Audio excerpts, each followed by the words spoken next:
So Microsoft Develop was actually a program acquired from Nokia. So my first job when I got out here was as an intern for Nokia. I didn't work on the Develop program when I first got there. I was in charge of merchandising on the Windows Phone store, which meant I was actually, if you went on a Windows Phone back in 13 and you were in the United States and you looked at all the apps that were on the Windows Phone store, I was the one who was responsible for putting those apps in those places. I did a pretty good job at that, and opening on the develop team came around, and that team was really like had this wild idea for the time, which was an application development platform that was gamified. And so we would teach people how to make an app and then make it successful just through simple challenges and games. And then we would give people, anytime you completed one of the challenges, you'd get some points. And then you could, it was kind of like a carnival or like an arcade game back in the day where you get like the tickets. So you get all your points, and then you can go to our store and buy all sorts of Nokia products, and then later on Microsoft products. Interesting. So it was like a really good way to, like, if you couldn't afford like the flagship phone, you could go get one, or you could get a development kit. You're like, oh, I really want to learn how to, make apps for, the Nokia Lumia, 1020 or whatever. I can Right. go buy one now with my points. That program was so successful that at its peak, 75% of all the Windows Phone apps in existence had gone through that program. And so it was like really highly sought after when Microsoft acquired Nokia. Microsoft more or less laid off the great majority of Nokia employees and kind of just like shuttered the company, that piece of the company. Nokia still exists. They only Right. sold off a piece of the company to Microsoft. My team and about 100 other people from across the US were actually integrated into Microsoft, and Microsoft really wanted that product. They were seeing it as like, and at that time, it was like an app race, like how many apps each platform had. And it was like, Apple Store had like 100,000 apps, and the Android Store had, because it was more like 300,000 apps. And then Windows Phone was like 20,000, like, because they kind of fumbled it away a few times. And so to catch up, they decided we'll acquire Nokia, and they're trying to get us to help sort of boost up the apps. The problem that we had found was that we had a system that created apps really, really well. It incentivized people to create an app. The problem was that they would only create an app up to a certain point, get stuck, and then start over. Right. And so what they were basically creating was a bunch of junky, non-usable apps. I called it a crap generating system. And we came in, like, there were some apps that were really, really good that came out of this, but the great majority were just nothing, non-usable. And so my job when I came into that team was like, fix this problem. And so I essentially I completely tore up the script and made the game all over again. And if you have played Fortnite or anything like that, where it has like the leveling system with the battle pass, you get like certain rewards at certain stages. And I actually before this even came out, that's exactly what I devised for Develop, was essentially like, if you get to level 10, you get, X number of points, or you get a phone or whatever, right?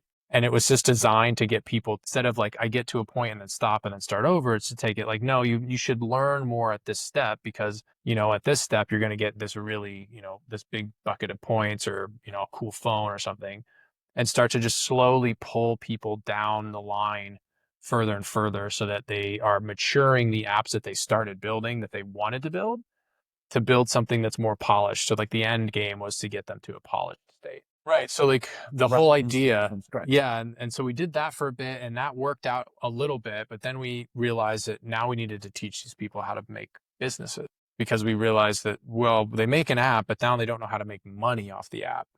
Now what we're asking them to do is like really complicated and technical, and it's going to take them time. And there needs to be like an actual monetary reward, not a phone. They're like, at some point I'm going to do so much work. I'm like, I don't want a phone anymore. I want to be able to buy my own phone and pay my rent.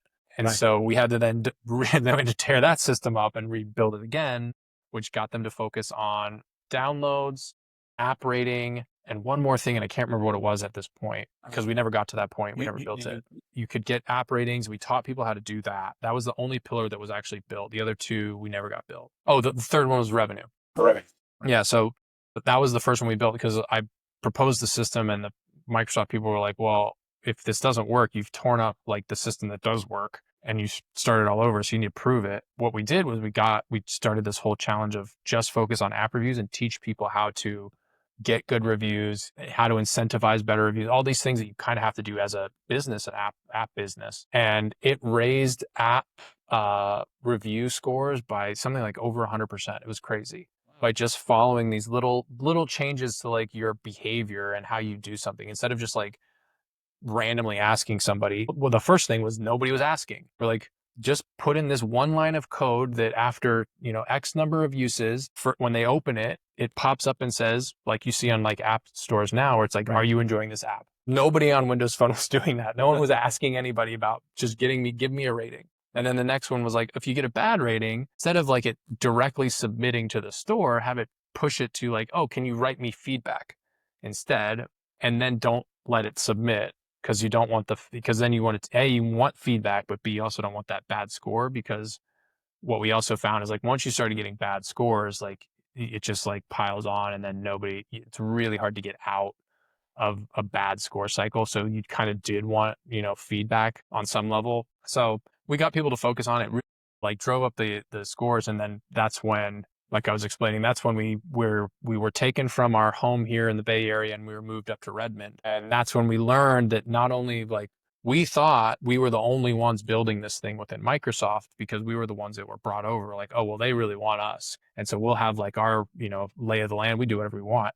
We show up, there's 4 or 5 other teams that are building almost identical products. And we were like, oh, this is great. Look how many people we're going to have rolled up underneath us. Like, we're going to really like drive this. I thought I was going to be at Microsoft for the next like 10, 15 years building this product. Right.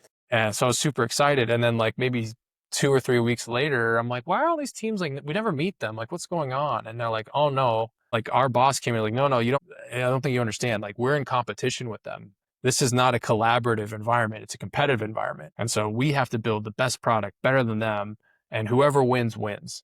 And it's just turned like from that point, the whole, the game board was flipped over basically. And it was like chaos then reigned in our product. And it just got slowly ripped up over time. People left and they didn't want to work on it anymore because it was just like, it's so political. It was so cutthroat. Right. It just got to a point where you're like, I don't want to work here anymore. Like, this isn't fun to build something when I can't even trust one of the, another team in Microsoft that, hey, help me out, like figure out this problem. Hey, let's work together to solve it. It's more like, no, if I go to them and I tell them what problem I'm trying to work on, they'll try to sabotage me and then they'll take my idea and put it into theirs.